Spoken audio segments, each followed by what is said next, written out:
परम पूज्य संत शिरोमणि आचार्य श्री 108 विद्यासागर जी महाराज के परम प्रभावक शिष्य अरहम योग प्रणेता परम पूज्य मुनिश्री 108 प्रणम्य सागर जी महाराज एवं परम पूज्य मुनिश्री 108 चंद्र सागर जी महाराज के मंगल आशीष से अरहम जीव दया भारत संस्कारित और मजबूत जैन समाज के निर्माण हेतु आर्थिक रूप से असमर्थ एवं कठिन परिस्थितियों का सामना कर रहे परिवारों के लिए कर रहा है अद्वितीय सेवा कार्य। आप सभी साधर्मी बंधुओं से अनुरोध है कि आप भी गौग्रास औषधि निधि कोष, बेटा बेटी शिक्षा निधि कोष, बेटा बेटी चिकित्सा निधि कोष, व्रती ब्रह्मचारी भैया दीदी निधि कोष और रोजी रोटी निधि कोष में 2500 रूपए प्रति माह या 1000 रूपए प्रति माह के साथ जुड़कर जीव दया और साधर्मी सेवा के इस पुनीत कार्य में अवश्य सहयोग करें। दान राशि नीचे दिए गए बैंक डिटेल्स में भेजकर रसीद के लिए 9717857614 पर अवश्य सूचित करें। अकाउंट नेम ओम अरहम सोशल वेलफेयर फाउंडेशन। संपर्क सूत्र 9717857614 8586984787 9810843757 9810436940।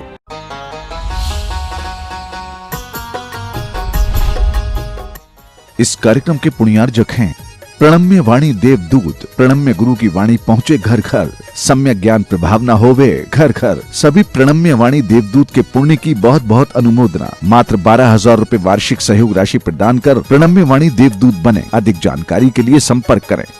सीए राजेंद्र भूता, डॉक्टर मंजुला भूता, गौरव कारिया, सोनल कारिया, मेहर कारिया, रवि राजेंद्र भूता, डॉक्टर शीतल भूता, श्रिया भूता, जिनास्ता भूता, बोरीवली मुंबई।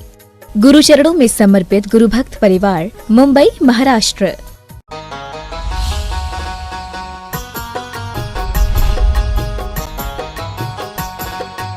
वास्तव में जब हम अपने साधर्मियों के प्रति एक अच्छा भाव लेकर के चलते हैं, अपने साधर्मियों के प्रति एक अनुराग का भाव लेकर के चलते हैं, तो हमारा यह भाव धीरे धीरे विशाल होता चला जाता है। और इसी भाव के कारण से हमारे अंदर एक धर्म पैदा होता है। इसे आचार्यों ने हर एक धार्मिक का वह धर्म कहा है, सम्यक दृष्टि जीव का भाव कहा है कि जो घर में रहकर के भी सम्यक्त्व के साथ अपने गुणों को बढ़ाने लग जाता है, उसके अंदर एक क्वालिटी आ जाती है जिसका नाम आचार्यों ने कहा साधर्मी अनुराग। क्या बोलते हैं? हाँ, साहम्य अनुराई सम्मा इट्ठी हवे जीवो, ऐसा कार्तिकेय अनुप्रेक्षा एक ग्रंथ है, उसमें कहा गया है कि सम्यक दृष्टि जीव साधर्मी जीवों के प्रति एक अनुराग का भाव रखते हैं। सधर्मी का मतलब होता है जिस धर्म की राह पर हम चल रहे हैं उसी धर्म की राह पर और भी आगे बढ़ते हुए लोगों को देख करके उन्हें प्रोत्साहन देना, उनकी प्रशंसा करना, उनके प्रति अनुराग का भाव रखना और ये सोचना कि ये लोग अच्छा कर रहे हैं। इस तरह से ही ये अपने भी धर्म की सुरक्षा कर सकते हैं और दूसरों के लिए भी धर्म का एक आचरण प्रदान करा सकते हैं। यह जो भावना आती है साधर्मी अनुराग की, इस तरह के अनुराग की भावना के साथ ही आपस में एक प्रेम भाव बनता है। अनुराग का भाव बना रहने से ही हमारा एक संगठन का भाव बनता है। अनुराग का भाव बना रहता है तो एक परिवार का भाव बनता है और जब हम इस परिवार के भाव में रहते हैं तो हम एक दूसरे के लिए सहयोगी भी होते हैं, एक दूसरे के पूरक भी होते हैं और सब सहयोग करने के बाद फिर उसके बाद में हम योग में भी लग जाते हैं। तो एक योग होता है आपके सामने और एक सहयोग होता है। अब इस योग के साथ में जब सहयोग जुड़ जाता है तो ये सहयोग में क्या जुड़ जाता है? सह जुड़ जाता है। बस सह माने साथ कहते हैं। अब आप देखो कि योग को भी सहयोग की जरूरत है और सहयोग के साथ ही योग की बढ़ोतरी होती है। ये योग और सहयोग का एक कॉम्बिनेशन जब बनता है तो हमें अपने अंदर भी अच्छा करने का ज्ञान मिलता है और दूसरे के लिए भी अच्छा करने की भावना पैदा होती है। अब इस योग में हमने सह जोड़ दिया। सह माने साथ। हम तो कर ही रहे हैं, आप भी करिए। हम तो चल ही रहे हैं, आप भी चलिए। हम तो बढ़ ही रहे हैं, आप भी बढ़िए। जब हम इस तरह की भावना करने लग जाते हैं तो हम सह माने दूसरे के साथ की अपेक्षा करने लग जाते हैं। और कभी भी दुनिया में कोई भी काम होता है तो साथ के बिना होता नहीं है। साथी हाथ बढ़ाना, बोलते हो आप? क्या गाना है, भजन है?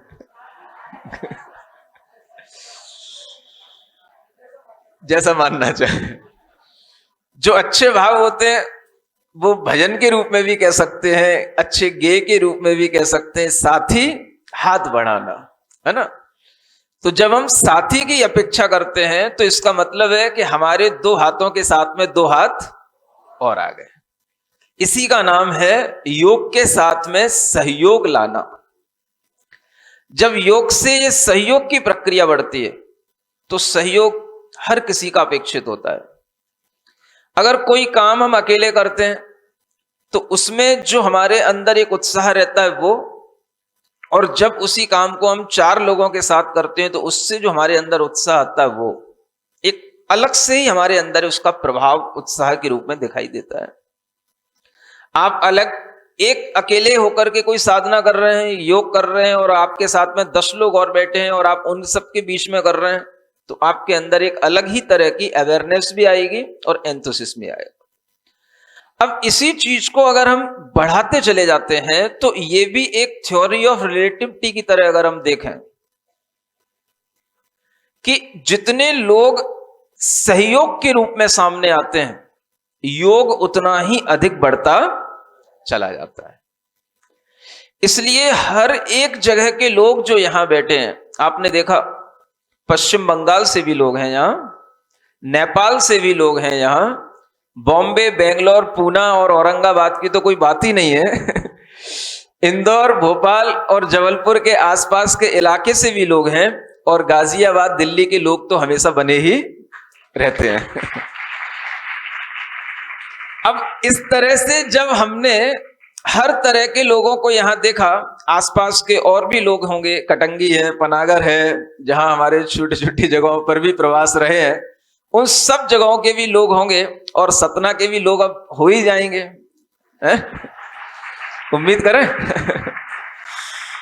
तो जब इस तरह से हम सब लोगों के साथ में सहयोग लेकर के जब योग को कार्य में आगे बढ़ाएंगे तो उस योग की भी अपने आप में एक जो उत्साह के साथ में आगे बढ़ने की प्रक्रिया है वो अपने आप बन जाएगी और बन रही है। अब आप देख रहे हो कि ये लोग जो एक अंतरप्पा का कोर्स कर लेते हैं, यानी ये एक तरह से जैन धर्म के जो योग का जो मॉड्यूल है, जैन धर्म के अंदर जो ध्यान है, योग है, उसकी विशेषताओं को ये जान लेते हैं।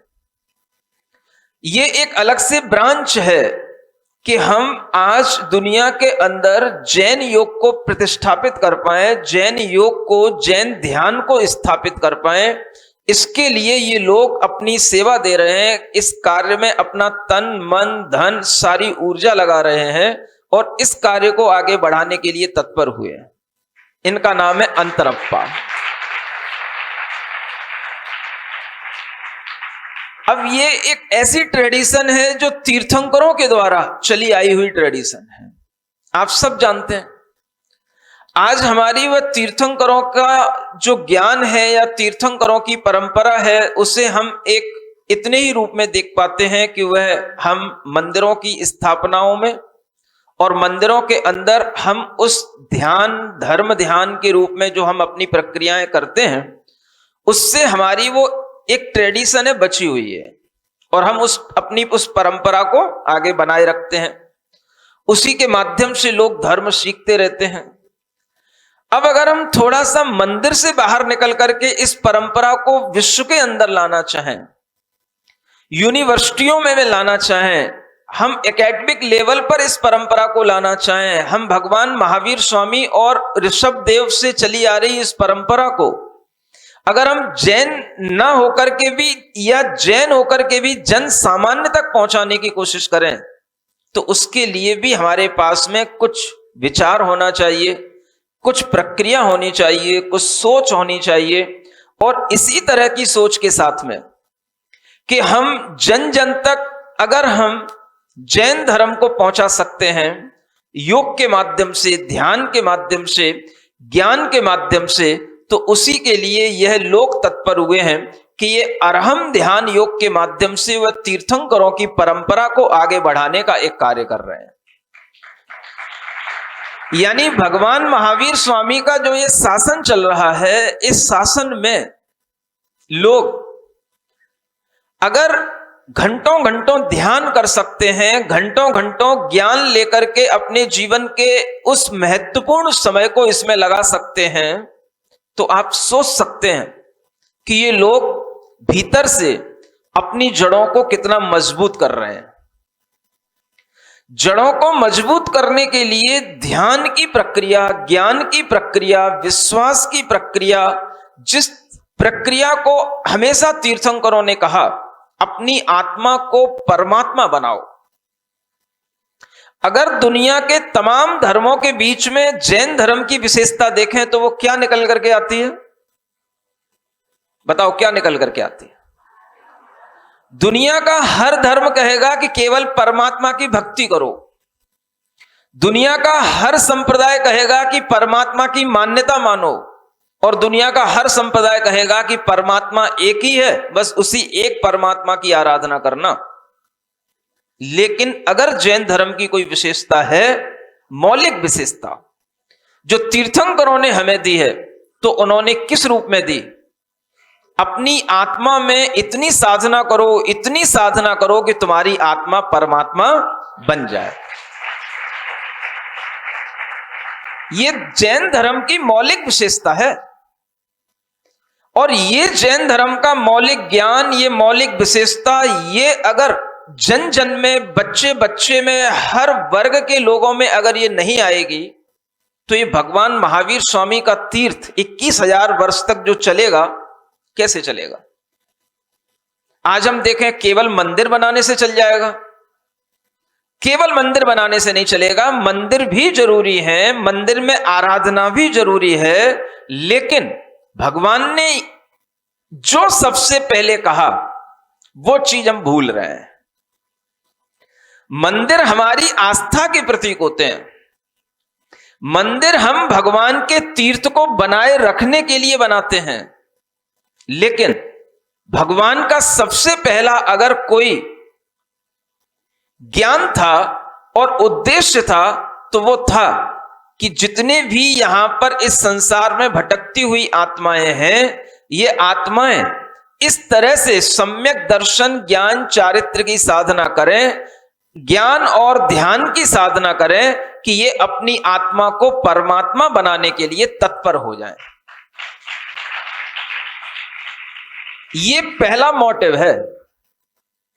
जब हम इस मोटिव को लेकर के चलते हैं, तो मंदिर उसके बीच का एक साधन बनता है, स्वाध्याय उसके बीच का एक साधन बनता है, कोई भी तरह का धार्मिक आयोजन उसके बीच का एक साधन बनता है, लेकिन मुख्य उद्देश्य हम भूल जाते हैं।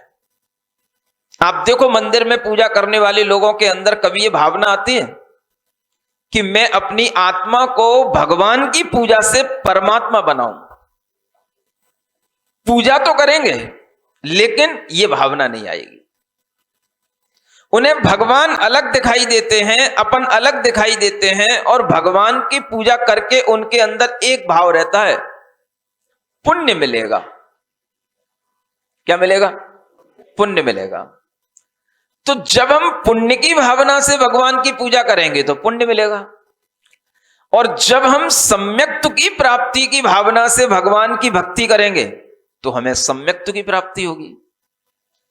हमें भगवान की भक्ति करने का भी सही तरीका समझने के लिए ज्ञान होना चाहिए, विश्वास होना चाहिए, और हमें जैसे भगवान हैं उनका हम ध्यान करके एक क्षण भी हम अपने मन में ये सोच पाए कि जैसी भगवान की आत्मा है वैसी ही हमारी आत्मा है, और इस तरह से हम भगवान को अपने साथ में एकाकार कर पाए, उन सिद्ध भगवान की आत्मा को हम ध्यान में ला पाए, शुद्ध आत्माओं का ध्यान करके हम अपनी आत्मा की शुद्धि की भावना कर पाए, इस भावना का जो प्रैक्टिकल रूप है वो हमेशा तीर्थंकरों ने बताया आत्म ध्यान, सिद्धों का ध्यान, परमात्मा का ध्यान, और इसी का नाम है अरहम ध्यान।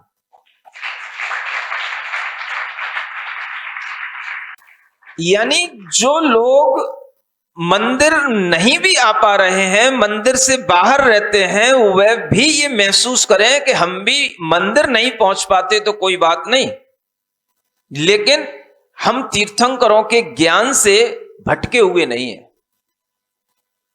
हम तीर्थंकरों की परंपरा से दूर नहीं हैं, हम तीर्थंकरों के बताए हुए इस ज्ञान और ध्यान के साधन से अलग नहीं हैं। उन्हें भी ये विश्वास आए, और ऐसा बहुत बड़ा एक वर्ग है, समुदाय है, लोग हैं जो मंदिर नहीं भी आ पाते हैं लेकिन वह धर्म से जुड़ना चाहते हैं, धर्म को जीना चाहते हैं, और वह समझना चाहते हैं कि बिना मंदिर के भी धर्म कैसे हो सकता है। मंदिर में तो धर्म होता ही है, लेकिन बिना मंदिर के भी धर्म कैसे हो सकता है। मानो कि यहां मंदिर नहीं है जहां आपको आज बैठाया गया है। सुन रहे हो?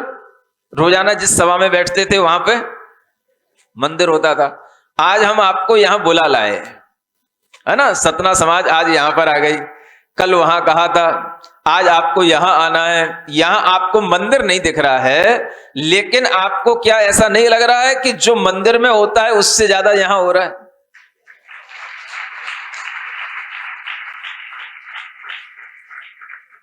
हम अगर मंदिर में घंटों पूजा करते हैं तो हम उस पूजा के साथ साथ अगर हम थोड़ा सा ध्यान भी करने का अपने मन के अंदर भाव लाएं, अच्छी भावना करने का अपने मन के अंदर भाव लाएं, अपने विश्वास को इस रूप में जमाएं कि मुझे अपनी आत्मा को भी शुद्ध बनाना है, तो ये विश्वास तीर्थंकरों के दिए हुए ज्ञान के अनुरूप चलने वाला विश्वास है। और हम उन तीर्थंकरों ने यही कहा कि जो इस संसार में भटकी हुई आत्माएं हैं, चैतन्य आत्माएं हैं, इन चैतन्य आत्माओं को ऐसा ज्ञान मिले, विश्वास मिले कि ये खुद भी अपनी आत्मा को परमात्मा बनाए।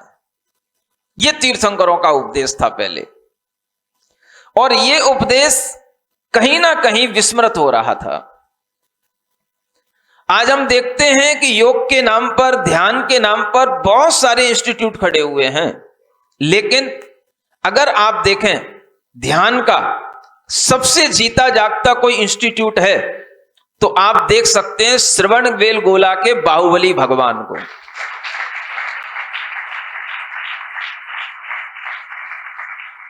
समझ आ रहा है? मंदिर में बैठे हुए भगवान के जिन बिंबों को देख करके आप समझ सकते हैं ये ध्यान के स्थापना करने के लिए ही भगवान की स्थापना की जाती है, लेकिन हम उद्देश्य भूल जाते हैं। आज हम देखें कि अगर भगवान बाहुबली खड़े हुए हैं, भगवान जिनेंद्र देव अपनी प्रतिमा के रूप में भी हमें बैठे हुए दिखाई देते हैं, तो हमें क्या संदेश देते हैं? क्या करो? यूं कहते हैं कि मेरी पूजा करो। भगवान अपने लिए क्या कह रहे हैं ये बताओ? वो हमारी भक्ति है कि हम उनकी पूजा करने लग जाते हैं, लेकिन भगवान ने हमसे नहीं कहा कि हमारी पूजा करो। समझ आ रहा है? भगवान ने हमसे क्या कहा? तुम हमारे जैसे बनो। जब हमारे जैसे बनोगे, हमारे जैसे बनने की आपके अंदर भावना आएगी तो आपको पूजा करने की आवश्यकता पड़ ही जाएगी। ये बात की बात है, लेकिन पहली बात क्या है? अपना उद्देश्य ये बनाओ कि हम भी भगवान की तरह आत्मा का ध्यान करें, आत्मा को प्राप्त करें, आत्मा का स्पर्श करें और आत्मा से ही अपने अंदर शुद्धता ला करके हम भी परमात्मा बनने के लिए अपने अंदर संकल्प करें। ये एक बहुत बड़ा उद्देश्य है तीर्थंकरों की ज्ञान का, तीर्थंकरों की दिव्य देशना का। और यही उद्देश्य आज हम देखें तो सबसे ज्यादा ध्यान की परंपरा हमें तीर्थंकरों ने दी। योग ही ध्यान है और ध्यान ही योग है। ये कब सीखेंगे हम? आज दुनिया में योग के नाम पर एक्सरसाइज होती है, लेकिन इस अरहम ध्यान योग में आपको यह भी सिखाया जा रहा है कि योग ही ध्यान है और ध्यान ही योग है। माने योग अगर है तो उसका उद्देश्य क्या है? ध्यान। तो ध्यान के लिए जब योग किया जाता है तो वह आत्मा के लिए होने वाला योग होता है, और उस आत्मा के लिए होने वाले योग से जब हम ध्यान में स्थित होने लग जाते हैं तो वही ध्यान हमारे लिए धर्म ध्यान होता है, वही ध्यान शुक्ल ध्यान के रूप में परिणत होता है, और वही ध्यान से हमें केवल ज्ञान की प्राप्ति होती है।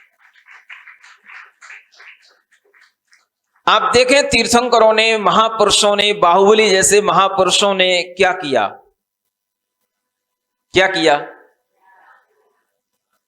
अपने आप को परमात्मा बनाने के लिए उन्होंने अपने आप में कौन सा वह गुण था जिसको अपनाया? वो ध्यान था, वो योग था। वो कितना बड़ा योग है कि वह 1 वर्ष तक अपने स्थान से हिले नहीं। इसको कहते हैं योग साधना। साधना माने साधना, साधो, साधो।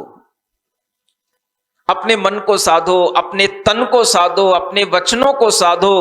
अपनी इन मन वचन काय की क्रियाओं को जब हम साधते हैं तो वह साधना के लिए जो हम प्रयास करते हैं, किसी भी तरह से हम मुद्राएं लगाते हैं, आसन लगाते हैं, ये सब तन की साधनाएं होती हैं और साथ साथ मन को भी साधने की साधनाएं होती हैं। और इन साधनाओं से शक्ति आती है तो फिर हम ध्यान की साधना में भी उतर पाते हैं।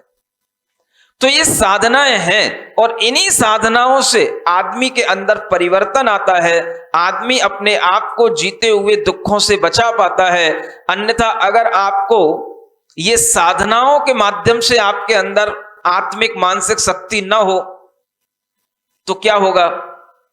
आप दुनिया के तरह तरह के संघर्षों में, दुनिया के तरह तरह की परिस्थितियों की प्रतिकूलताओं में अपने आप को परेशान करके अपने आप को रोगी बना जाएंगे। जो साधना करेगा वो मानसिक रूप से भी स्वस्थ होगा और शारीरिक रूप से भी स्वस्थ होगा। रोग आते हैं मानसिकता की कमजोरी से, रोग आते हैं साधना में जब शरीर नहीं ढलता है तब। इसलिए जब आदमी योग करता है, ध्यान करता है, तो वह शारीरिक रूप से भी स्वस्थ होता है, मानसिक रूप से भी स्वस्थ होता है। और भगवान ने हमें स्वस्थ होने की ही प्रक्रिया बताई है। कोई भी भगवान कभी रोगी नहीं हुए। समझ आ रहा है? एक और बात आपको बताए देना चाहता हूं स्पष्ट रूप से कि भगवान महावीर स्वामी के लिए भी उन्हें केवल ज्ञान होने के बाद, महावीर भगवान बनने के बावजूद भी श्वेतांबर शास्त्रों में यह लिखा रहता है कि उन्हें रोग हो गया, पेचिस की बीमारी हो गई। समझ आ रहा है? लेकिन ये नितांत गलत बात है। ये कोई भी व्यक्ति अपने कॉमन सेंस से सोच सकता है, जो योगी होगा उसको कभी पेचिस नहीं हो सकती। समझ आ रहा है? योगी को कभी भी रोग नहीं हो सकते हैं। जो योगी होगा, और ऐसा योगी जो केवल ज्ञान को प्राप्त हो गया, अब उस केवल ज्ञान को प्राप्त किए हुए, शुक्ल ध्यान को प्राप्त किए हुए, उनके शरीर में इतना हल्कापन आ जाता है कि वो 5000 धनुष ऊपर उठ जाते हैं। उनके शरीर में रोग कैसे हो सकते हैं?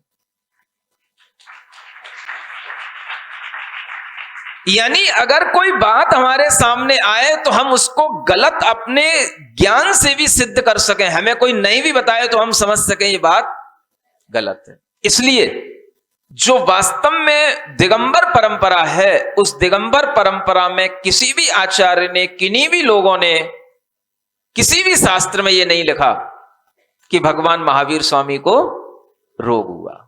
हो ही नहीं सकता। योगी के लिए स्वास्थ्य होना आवश्यक है। योगी रोगी नहीं होता है, और खास तौर से वह योगी जो केवल ज्ञान को प्राप्त कर रहा है, उसके लिए तो रोग कैसे हो सकते हैं? अरे भाई, वो तो इतने योगी, इतने बड़े केवल ज्ञानी के प्रभाव के कारण से उनके इर्द गिर्द भी अगर कोई रोगी आए तो उनके प्रभाव से भी उसका रोग दूर हो जाता है। उनको रोग कैसे हो सकता है? तो यह जो योग की प्रक्रिया है, यह स्वस्थ होने की प्रक्रिया है। स्वस्थ माने, अब आप समझते हो हम बीमार ना पड़े रहे तो इसी का नाम स्वस्थ है। हम अगर अपना जीवन सही ढंग से चलाते रहें और कहीं कोई थकान वकान महसूस ना हो तो हम स्वस्थ हैं। ये पूरी स्वस्थता नहीं है। स्वस्थता क्या है? स्व में स्थित होने का नाम स्वस्थ है। और ये भीतरी स्वस्थता जब आती है तो बाहरी स्वस्थता तो उसके साथ आ ही जाती है। इसलिए आचार्यों ने कहा, अपने आप को स्वस्थ बनाओ, रोगी मत बनाओ।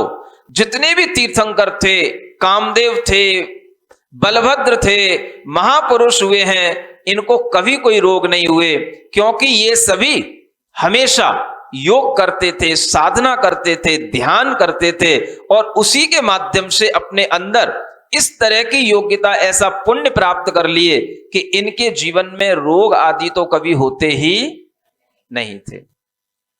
आज का समय बड़ा विपरीत चल रहा है। खाने पीना सब कुछ बिगड़ा हुआ है। शुद्ध खाना और शुद्ध पीना होकर के भी वो शुद्ध में भी कुछ तथ्य नहीं होता है। ऐसी स्थिति में आज के समय पर हमें अपने जीवन में निरोगता के साथ में आगे बढ़ना ये बहुत मुश्किल काम है। माने कि शुद्ध खाने पीने वाले लोग भी बीमार पड़ते हैं। ये खान पीन इतना बिगड़ चुका है, क्योंकि अगर आप कोई शुद्ध चीजें भी खा रहे हो तो उनके अंदर भी आखिर वो चीजें तो सब फर्टिलाइजर से बन के आ रही हैं। सब वहीं से जो ये तमाम तरह के कीटनाशक होते हैं उनका, पेस्टिसाइड्स का उपयोग करके ही आ रही हैं। अब आप खा रहे हो शाकाहार, आप खा रहे हो सब्जियां, केले, सेब, दूध आदि, फल आदि, और इन सब चीजों में समावेश किसका है? पेस्टिसाइड्स का समावेश है। अब आप बताओ, इस शाकाहार भी आपको निरोग नहीं होने दे रहा है। बहुत मुश्किल है आज के समय में निरोग जीवन जीना, शक्ति शरीर के अंदर रहना। ऐसी स्थिति में आपको अपने स्वस्थता के लिए सावधान होने की बहुत जरूरत है, और इसी स्वस्थता के लिए आपको हर चीज ध्यान में रखने की जरूरत है। हम क्या खा रहे हैं, क्या पी रहे हैं, कितनी बार खा रहे हैं, कितनी बार पी रहे हैं, वह हमारी बॉडी में जाने के बाद में किस तरीके से उस बॉडी के अंदर क्या हमारे अंदर वह चेंज आते हैं, और इन सब चीजों को जान करके हम उन पर किस तरह से नियंत्रित रखें, यही साधना, यही संयम कहलाता है, और इसी से निरोगता बनती है। ये सब चीजें होंगी तो कैसे होंगी? ज्ञान और ध्यान से ही होंगी। इसमें भी ज्ञान और ध्यान लगाना है। समझ आ रहा है? खाने पीने का ज्ञान ध्यान, बैठने उठने का ज्ञान ध्यान, सोने जागने का ज्ञान ध्यान। आपको ये ज्ञान ध्यान का प्रयोग हर समय करना है। जब आपके जीवन में इस तरह से यह एक अवेयरनेस आ जाएगी कि हम हर चीज को ज्ञान ध्यान के साथ में जोड़ करके अपने साथ आगे बढ़ाते हैं, तो ये आपकी एक लाइफ स्टाइल बनेगी, और इसी लाइफ स्टाइल से आपको तीर्थंकरों का जो धर्म है वो हर समय आपके साथ है, ये आपको महसूस होगा। क्योंकि तीर्थंकरों ने इतना नहीं कहा कि केवल मंदिर में आके पूजा करना तुम्हारा धर्म हो गया। कैसे खाना, कैसे सोना, कैसे चलना, कैसे बोलना, कैसे बैठना, कैसे उठना, ये सब चीजें भी हमें तीर्थंकरों ने बताई और ये कहा सब चीजें सावधानी पूर्वक होना चाहिए और सब चीज में हमारा ज्ञान ध्यान जुड़ा होना चाहिए। तभी जाकर के आपके लिए हर समय लगेगा कि हम धर्म के साथ जी रहे हैं और हम अरहम के साथ जी रहे हैं। इसलिए धर्म का मतलब पूरी अरहम की प्रक्रिया और अरहम का मतलब धर्म की प्रक्रिया। अब अगर आपके सामने यह अरहम लाइफ स्टाइल आती है तो इसका मतलब है ये क्या है? ये धर्म की, जैन धर्म की लाइफ स्टाइल है। ये आपके अंदर पूरे तरह से जब बस जाएगा तब आपको देखकर के ही लोगों को लगेगा कि अरहम और धर्म अलग अलग नहीं है। अरहम में धर्म समाया है और धर्म को जीने का नाम ही अरहम है। ये इसलिए धर्म के साथ अरहम जोड़ा गया है। धर्म धर्म है लेकिन धर्म को जीने की जो प्रक्रिया है उसका नाम अरहम है। ये विचार जब हमारे अंदर बढ़ता चला जाएगा तो हम धर्म को जीने के लिए भी तत्पर होंगे कि हम धर्म को कैसे जिएं। बस यही सीखना है और यही सिखाना है। आत्मा और परमात्मा के बीच में अगर कोई एक सेतु बनता है तो उस बीच का नाम है, एक बीच की स्टेज होती है अंतरप्पा। आत्मा पहले क्या बनती है? अंतरात्मा, और अंतरात्मा ही आगे बढ़कर के क्या बनती है? परमात्मा। तो अंतरात्मा एक प्रक्रिया है बीच की जो कब तक चलती है? जब तक कि मेरी आत्मा परमात्मा न बन जाए। इस जन्म में तो बननी नहीं है, कोई बात नहीं, अगले जन्म में सही, अगले जन्म में भी ना बन पाए तो भी अगले जन्म में सही, ना बन पाए तो भी अगले जन्म में सही। लेकिन एक जन्म तो ऐसा था जिसमें हमने संकल्प ले लिया कि मुझे अपनी आत्मा को परमात्मा, बस उसी का नाम है अंतरप्पा। अब आपके लिए ये डिफरेंशिएट करने की जरूरत नहीं है कि केवल जो ये आगे बैठे यही अंतरप्पा हैं। हम कहते हैं सभी अंतरप्पा हो सकते हैं, सभी अंतरप्पा हैं। बस मन क्या होना चाहिए? हमारी आत्मा के अंदर भी संकल्प है कि हम भी परमात्मा बन सकते हैं। बस तो पूरा समुदाय अंतरप्पा है। अब आपको टाइटल नहीं मिल रहा है तो क्या करें? आप नहीं समझ में आ रहा है? हाँ तो भाई कोई अगर कोर्स है कि भाई जिसके थ्रू टाइटल मिल जाए तो हम कोर्स भी कर लें, वरना आपको अगर वैसे ही अच्छा लग रहा है कि हम अंतरप्पा हैं तो आप वैसे ही अंतरप्पा हैं, हमें कोई दिक्कत नहीं है। लेकिन अगर आपको लगता है कि नहीं, इनके साथ बैठ करके हमें थोड़ा सा अंतरप्पा की फीलिंग अच्छी आती है, तो फिर आप भी ऑनलाइन कोर्स करें, 4-6 महीने थोड़ा सा मेहनत करें, तब आपको लगेगा कि वास्तव में अब हम अंतरप्पा बनने के लायक हो गए हैं। और लगेगा आपको, क्योंकि जो नॉलेज आपको 20 शास्त्र पढ़ करके नहीं आएगी, वो नॉलेज आपको छोटे छोटे से वीडियो के माध्यम से, छोटे छोटे उपदेशों के माध्यम से घर बैठे आपको दुनिया के जितने भी तीर्थंकरों ने ज्ञान दिए हैं उन सबके अंदर जो शास्त्रों में जो भी ध्यान का ज्ञान मिला है वो सब आपके पास तक वो नॉलेज घर बैठे पहुंच जाएगी। तब आपको लगेगा अब हम सीख गए हैं। जब सीख गए हैं तो हम कुछ आगे बढ़ गए हैं। इसलिए हर व्यक्ति को अपने घर में ऐसा भाव करना चाहिए कि हमारे घर में एक अंतरप्पा तो होना ही नहीं। समझ में आया?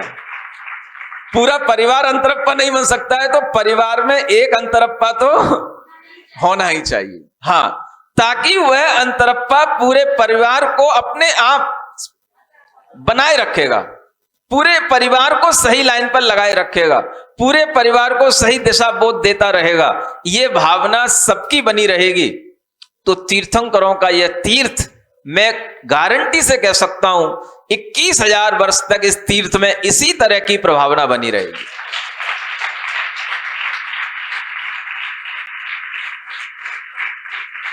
ये तीर्थंकरों का मुख्य भाव था, और वे मुख्य भाव आज सब भूलते से जा रहे हैं। और वह भूलने का कारण इस तरह की साधना में कोई प्रोत्साहन देने वाला नहीं होना, या इस तरह की साधना भी होती है, इस तरह का हमें कोई माहौल नहीं मिलना।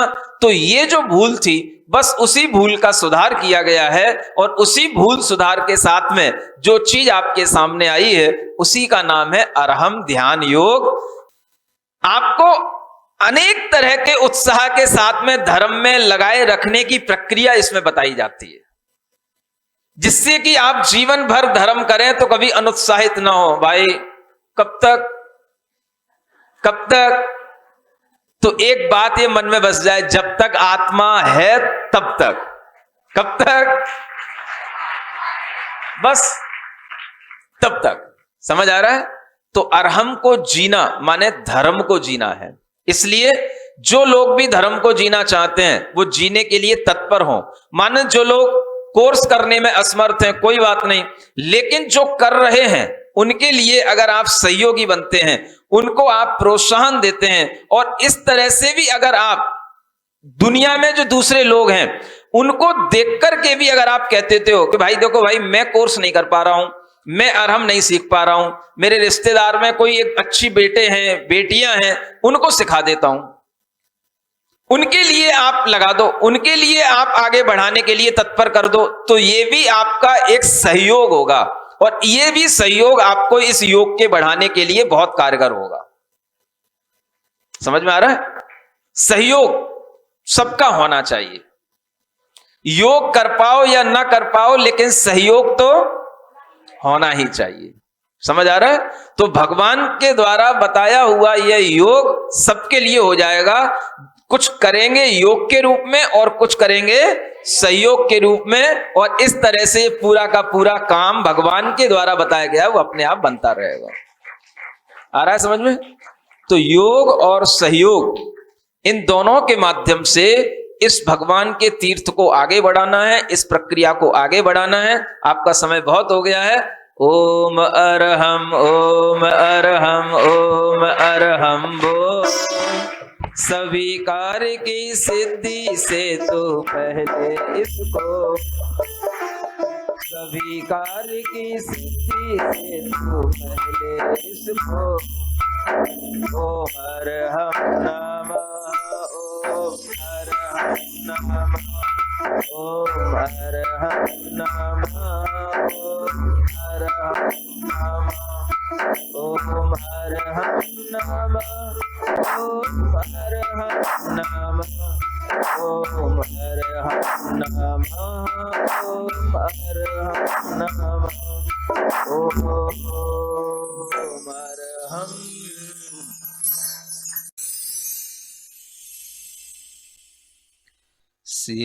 श्रीजिणवाणी जग कल्याणी जग जन मदतम मोहरी। जणमण हारी गढ़हर हारी जन्म जरा भव रोग हरि। तिथ्य राणम दिव्य झुणिम जो पढ़ई सुणई मय्ये धारई। राणम सौख मणंतम धर्य सासद मोक्ष पदम पावई। सासद मोक्ष पदम पावई।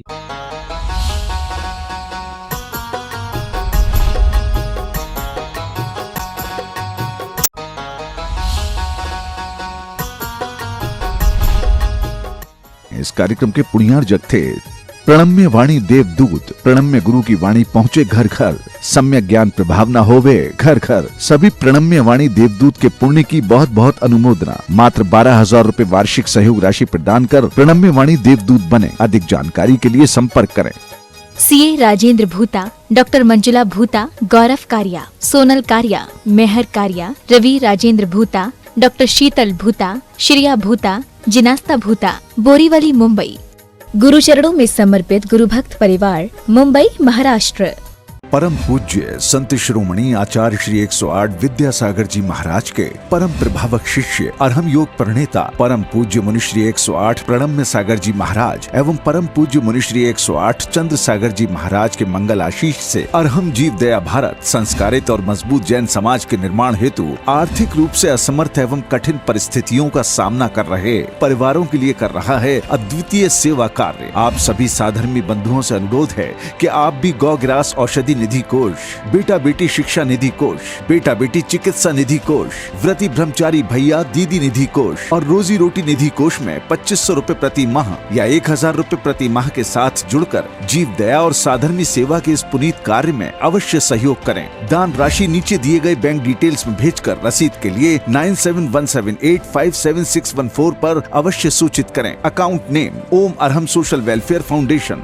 संपर्क सूत्र 9717857614, 8586984787, 9810843757, 9810436940।